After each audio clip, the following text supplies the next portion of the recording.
There are two types of people in this world: those who have money and those who will never have money. Now, I'm not saying that to be mean or hurtful, but rather, it's the God-honest truth. Basically, money is a medium of exchange, a unit of account, and a store of value. It serves as a way to isolate and efficiently trade goods and services. Well, it's hard to say because the value of your time versus their time is subjective. There are plenty of ways to live a life without using money, and it's hard to imagine a world where money didn't exist. But let's try anyway. If money never existed, the world would be a much different place. Without money, it would be hard to quantify the value of goods and services, which makes it difficult to track economic progress over time. There are plenty of wealthy people who use their money to help others, and there are also plenty of poor people who live happy and fulfilling lives. Ultimately, it's not the amount of money that you have, but rather how you use it that matters. Imagine a world where everyone lived by this philosophy.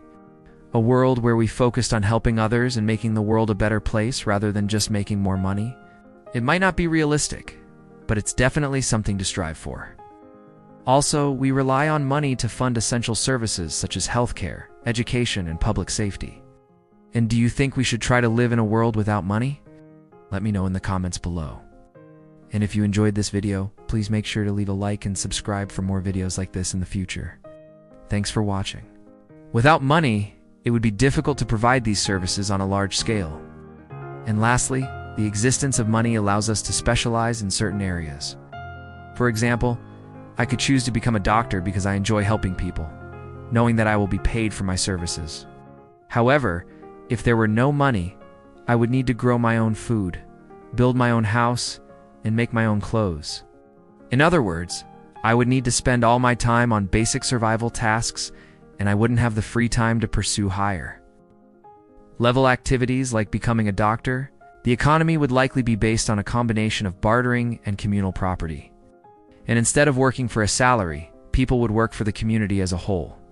Now, on the surface, this might sound like a utopian society where everyone works together for the greater good. But in reality, it would probably be quite chaotic.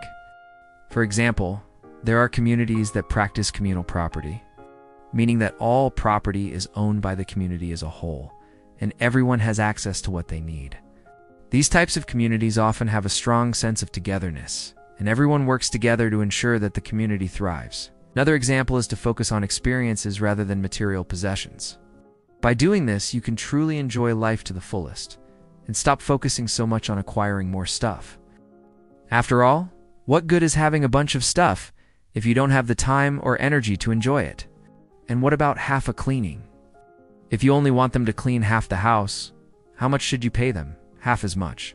Of course not. The same applies to every single thing that we buy, which could lead to a situation where the community with the best doctors only gets healthier and stronger while other communities fall behind. Also, it could incentivize people to hoard resources. For example, if you controlled the only well in a community, you would have a lot of power over the other members.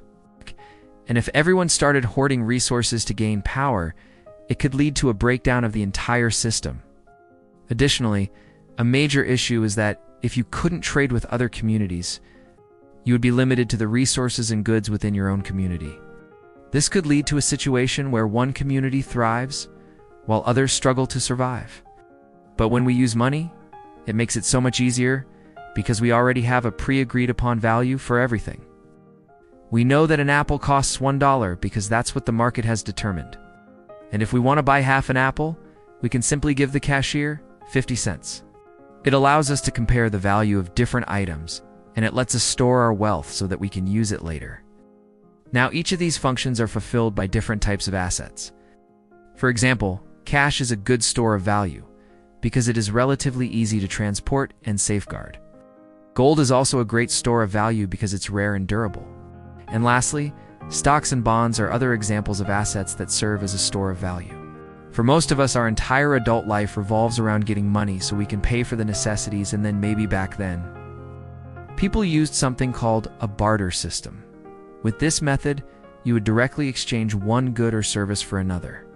For example, if you had 10 cows and your neighbor had some wheat, you could agree to trade 2 cows for 1 bushel of wheat. However, this system has several drawbacks. First of all, you need to find someone who both has what you want and is willing to trade. This can be pretty difficult to arrange. Second, the value of one good or service relative to another can change over time. This means that the terms of a barter trade may not be fair or equal over time. And lastly, it's difficult to divide goods or services into smaller units. So what are your thoughts? How do you think your life would be different if money never existed? Please write your thoughts below.